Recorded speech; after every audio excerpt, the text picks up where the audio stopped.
In nearly all the interviews with the 12 converts, there was something they all highlighted as being an attraction to Islam: freedom. Before I became a Muslim, I had a lot of misconceptions about Islam, especially concerning women. I really thought that this was a religion in which women are forced to dress a certain way. They're not allowed to go outside. They're not allowed to learn. They're not allowed to work. They're not allowed to be a human being. This is really what I thought. But after I converted, I found out that all my misconceptions, all the ideas I had about women in Islam were wrong. And I found out that it's liberating. And it's not just liberating, it also allows you to, in Islam we work, we are allowed to own businesses, we're allowed to divorce if we're unhappy. You have to ask us our permission to get married. All the things that bothered me before, they're simply not true. I see that in Islam, as a woman, I can be who I want to be.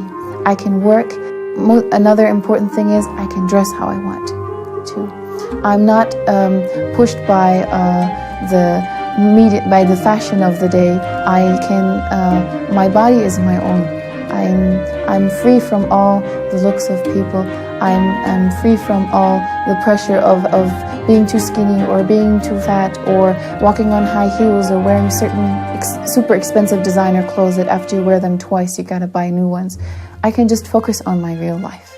I can focus on my family. I can focus on my work. I can focus on my God. I can focus on myself. I don't have to focus about what everybody else thinks about me.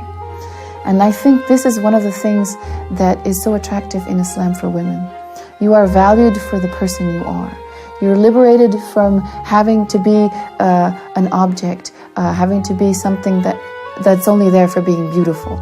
You're free to express yourself. You're free to work, to be a mother if you want to be, because you don't have to work. You can. That's another difference. Islam is providing me more liberty, because being a woman in Islam, I can choose if I want to go to work. Being a married woman in Islam, my husband needs to provide for me. I also have the liberty to choose if I stay at home and educate my child or not. And I choose to stay at home and educate my child.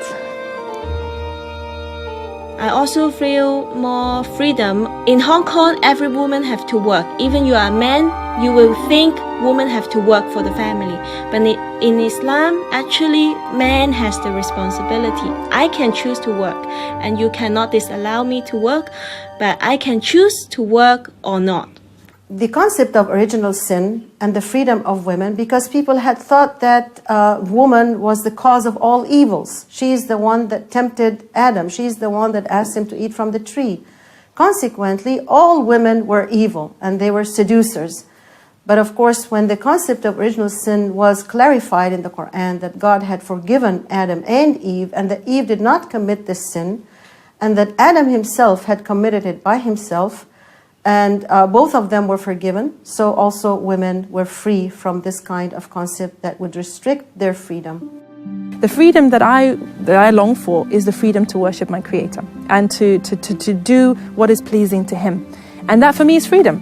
So the fact that I wear the scarf or I wear the niqab, people say I'm unfree. But freedom is in the eye of the beholder. Because when I look at some people, for example, who maybe are involved in unhealthy lifestyles, they consider themselves free. I consider them unfree. So it's very much a matter of perception. And certainly for the Muslim, the freedom that we all are striving for is the freedom to worship God as He deserves to be worshipped, and to fulfill our ultimate potential as worshippers of God and as the creation, as His creation. So it's something that elevates you. It takes you above the concerns of this world, above the attitudes and ideas and values of this world, and elevates you to now you're living according to the laws of your Creator. And you are fulfilling the commands of your Creator, not a man, not an imam, not a community, not a culture, but the Lord of everything. In Islam, freedom equals life. According to the Quran, if a person kills another by accident, he can seek atonement by freeing a slave as the first option. This means that if you take the life of someone by mistake, give freedom to someone deprived of it, since you cannot give life to someone who's dead. God described the Prophet Muhammad in the Quran as a liberator. The Quran says, He releases them from their heavy burdens and the chains that were upon them. During college, I would research it a lot in my free time. I would get Quran verses sent to me in my email from a certain website. And I eventually developed the sort of philosophy of it without actually converting. I held all the beliefs, although I never converted to Islam. I didn't know any Muslims personally in New York, and I didn't know where to find them. But I knew myself to be a Muslim. Amber said something I have heard many converts say. She said that she did not convert to Islam. Islam was inside her. All she had to do was find it. When I met Islam, I understood that this was inside me all the time, and what I did was fulfilling.